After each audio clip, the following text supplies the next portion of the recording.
Que la bénédiction de Dieu le Père, de Dieu le Fils et de Dieu le Saint-Esprit soit avec vous et toute votre famille. Que la paix qui surpasse toute intelligence inonde votre foyer.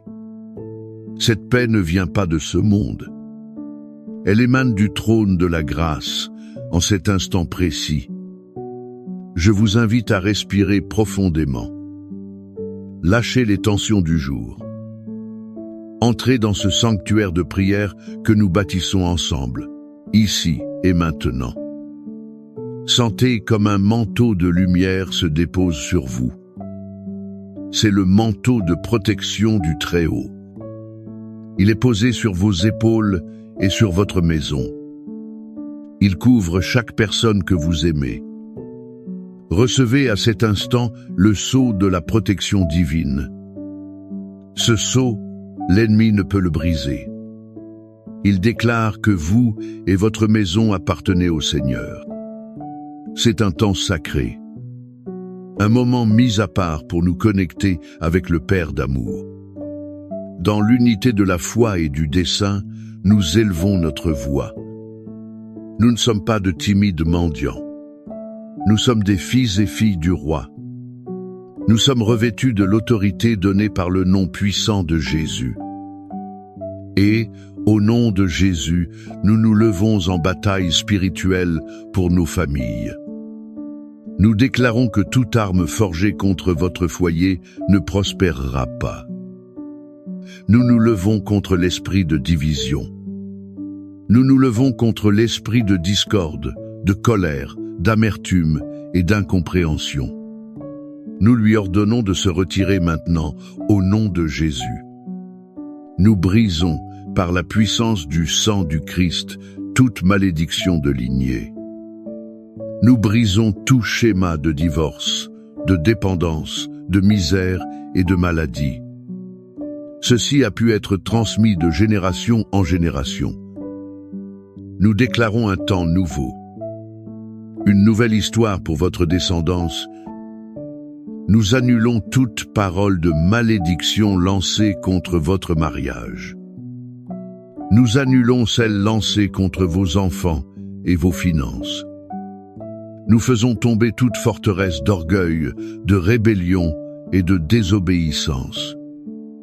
Elle est présente dans l'esprit et le cœur de nos fils et filles. Nous les couvrons du sang de l'agneau. Nous déclarons qu'ils sont la propriété exclusive du Seigneur. Les anges du Seigneur campent autour d'eux. Ils les gardent dans toute leur voie. Nous proclamons que l'unité du Saint-Esprit est l'atmosphère de votre foyer. C'est le lien de la paix. Nous ordonnons que l'amour, le pardon, l'honneur et le respect coulent abondamment. Cela doit se faire entre mari et femme, entre parents et enfants, entre frères et sœurs. La victoire nous a déjà été donnée sur la croix. Nous prenons possession de cette victoire pour votre famille maintenant. Maintenant, je vous demande de calmer votre cœur. Permettez-moi de vous emmener dans l'un des paysages les plus beaux et profonds de l'Écriture sainte. C'est une histoire qui révèle le cœur de notre Père céleste. Elle le fait d'une manière que peu d'autres histoires peuvent. Elle se trouve dans l'Évangile de Luc, chapitre 15. C'est l'histoire d'un père et de ses deux fils. Nous la connaissons comme la parabole du fils prodigue. Fermez les yeux si vous le pouvez. Imaginez la scène. Un jeune homme, le plus jeune, arrive chez son père. Il est rempli de lui-même et impatient. Il demande sa part d'héritage. Imaginez la douleur au cœur de ce père. Ce n'était pas seulement de l'argent que le fils voulait. En substance, il disait « Père, pour moi tu es déjà mort. Je veux ce qui m'appartient et vivre ma vie loin de toi. » Dans un acte d'amour incompréhensible, le père lui accorde sa demande. Il laisse partir son fils. Le jeune homme part pour une terre lointaine, Là, la Bible dit qu'il gaspille tout ce qu'il a. Il vit de manière imprudente et dissolue. La fête s'achève. L'argent disparaît. Les amis s'évanouissent. Une faim terrible ravage la terre. Le jeune homme, qui vivait auparavant dans le confort de la maison paternelle, se retrouve très bas. C'est le point le plus bas qu'un juif puisse imaginer. Il doit s'occuper des porcs. Il désire manger les restes donnés aux animaux. C'est là, dans la boue et l'odeur de la misère, dans le vide de son âme, que la Bible dit « Il rentra en lui-même ». Il se souvint de la maison de son père. Il se souvint que même les serviteurs de son père avaient du pain en abondance. Lui, il périssait de faim. Et il prend une décision, je me lèverai et j'irai vers mon père. Mais la partie la plus émouvante de l'histoire n'est pas la décision du fils. C'est l'action du père. La Bible nous laisse entendre que, chaque jour, ce père montait sur un lieu élevé. Il regardait la route, attendant. Son cœur n'a jamais abandonné. Et un certain jour, il le voit. Tandis qu'il était encore loin, dit l'Écriture, son père le vit. Il fut ému d'une profonde compassion. Il courut, se jeta à son cou et l'embrassa. Le père n'attendit pas que le fils arrive et s'explique. Le père courut. L'odeur des porcs ne l'a pas repoussé. Les vêtements déchirés ne l'ont pas embarrassé. La compassion du père fut plus grande que la rébellion du fils. Avant que le fils ne puisse finir son discours de repentance répété, le père l'interrompt. Il crie au serviteur, « Apportez le plus beau vêtement. Mettez un anneau à son doigt et des sandales à ses pieds. Amenez le veau gras et tuez-le. Mangeons et réjouissons-nous. Car mon fils était mort et il est revenu à la vie. Il était perdu et il a été retrouvé. » De cette histoire puissante jaillissent des leçons. Elles sont comme un baume pour nos blessures familiales. La première et la plus importante est celle-ci. L'amour de Dieu le Père ne nous abandonne jamais.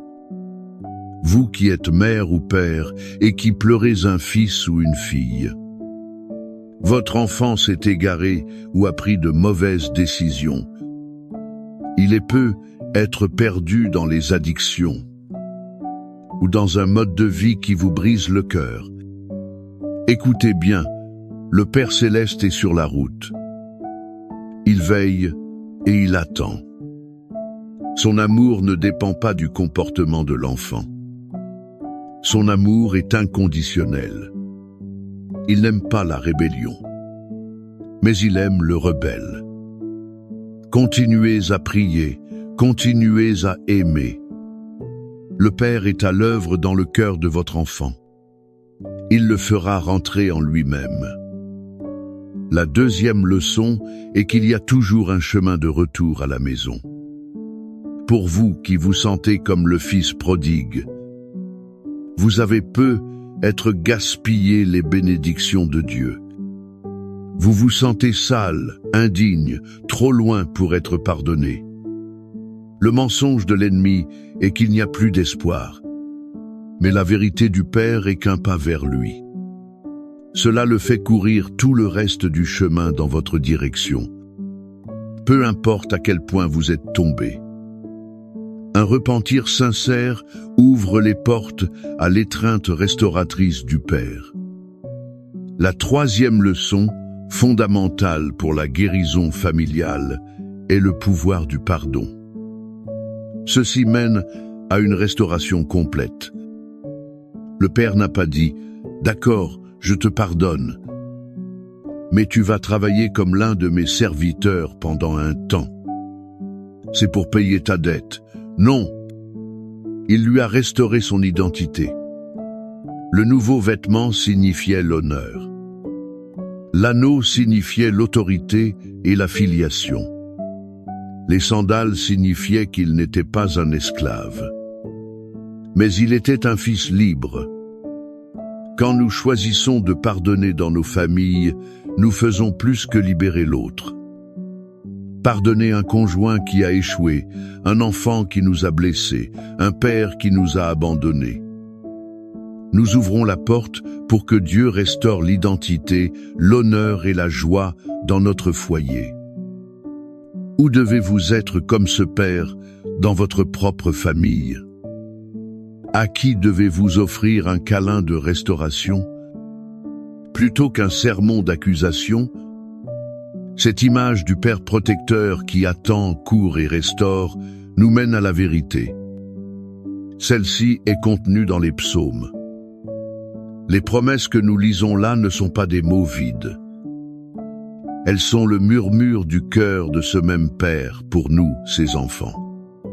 Le psaume 91 est la déclaration de sa protection omnipotente.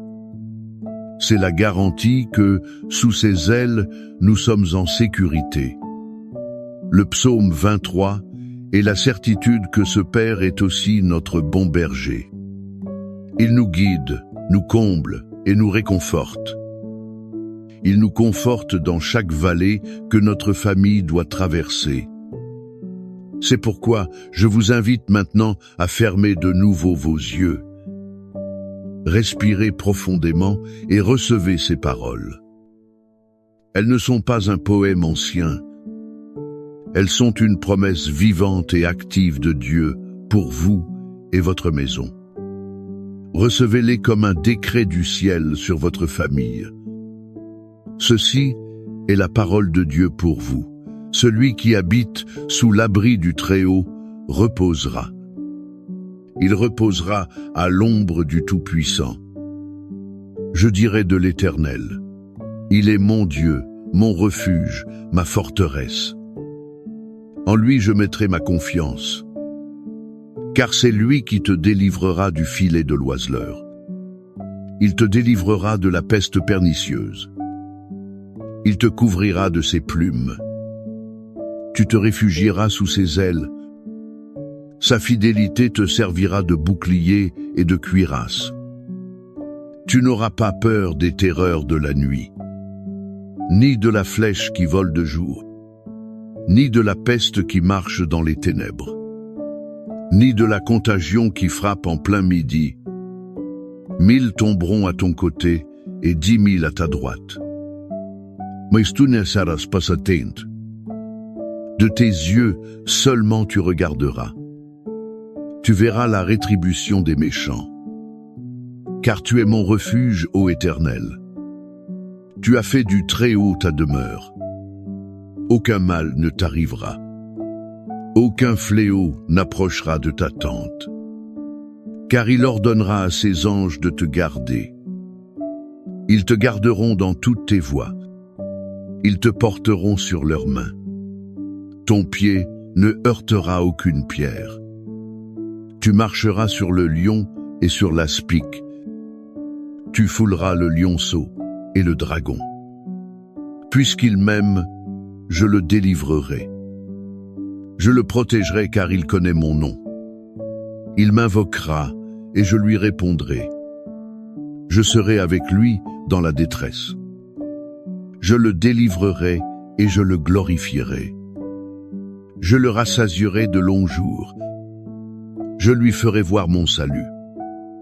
Père bien-aimé, avec la certitude de ses promesses gravées dans notre cœur, nous nous approchons de toi en prière. Nous te présentons chaque famille qui écoute cette prière. Père, nous prions pour chaque fils et fille prodigue. Où qu'ils soient, Père, nous demandons que ton Esprit Saint les convainque. Qu'il les convainque du péché, de la justice et du jugement. Crée en eux un ardent désir de rentrer chez eux, une sainte insatisfaction de la vie qu'ils mènent loin de toi. Père, comme tu l'as fait avec le fils de la parabole, fais qu'ils rentrent en eux-mêmes et prennent la décision de revenir. Et pour les pères et mères qui attendent, donne-leur ta force. Donne-leur ta patience et un cœur rempli de ta compassion. Ainsi, quand l'enfant reviendra, ils pourront courir et l'embrasser. Sans accusation, sans je te l'avais bien dit. Seigneur, nous prions pour les mariages en crise. Là où l'amour s'est refroidi, la communication s'est brisée, la trahison a ouvert des blessures profondes. Nous clamons pour ta guérison et ta restauration. Verse le baume de ton pardon sur les deux cœurs. Reconstruis les fondations de la confiance et du respect. Que chaque couple se souvienne de l'alliance faite devant toi. Qu'il s'engage de nouveau à l'honorer. Nous prions pour l'harmonie entre les membres de la famille. Là où il y a des disputes entre frères, du ressentiment entre parents et enfants. Là où il y a des querelles d'héritage ou des paroles dures. Nous libérons le pouvoir réconciliateur du sang de Jésus. Brise les murs d'orgueil. Ouvre les canaux pour le pardon et la paix. Confiant dans la promesse du bon berger du psaume 23. Nous clamons pour la provision divine dans chaque foyer. Seigneur, tu es notre berger. Rien ne nous manquera. Pourvois à chaque besoin financier. Ouvre les portes de l'emploi. Multiplie les ressources. Enseigne-nous à être de bons intendants de tes bénédictions. Qu'il n'y ait pas de manque de pain à la table d'aucun de tes enfants. Et enfin, nous prions pour la guérison. Guéris les corps malades, Seigneur. Touchez chaque cellule. Touche chaque organe qui a besoin de restauration. Réprimande toute maladie, toute douleur. Et guéris aussi les émotions blessées. Guéris l'anxiété, la dépression, la peur. Que ta joie soit notre force.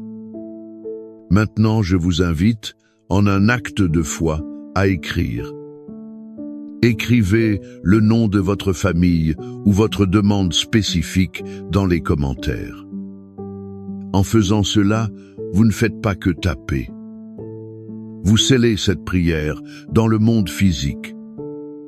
Vous créez un mémorial de votre foi devant Dieu et cette communauté de frères. Que le Seigneur vous bénisse et vous garde. Que le Seigneur fasse luire sa face sur vous. Qu'il ait compassion de vous. Que le Seigneur lève sa face sur vous. Qu'il vous donne la paix. Que la protection du Père, l'amour du Fils et la communion du Saint-Esprit soient votre part. Cela, aujourd'hui et pour toujours. Que votre famille soit un phare de la gloire de Dieu. Un témoignage vivant de son pouvoir de protéger, d'unir et de restaurer. Au nom de Jésus. Amen.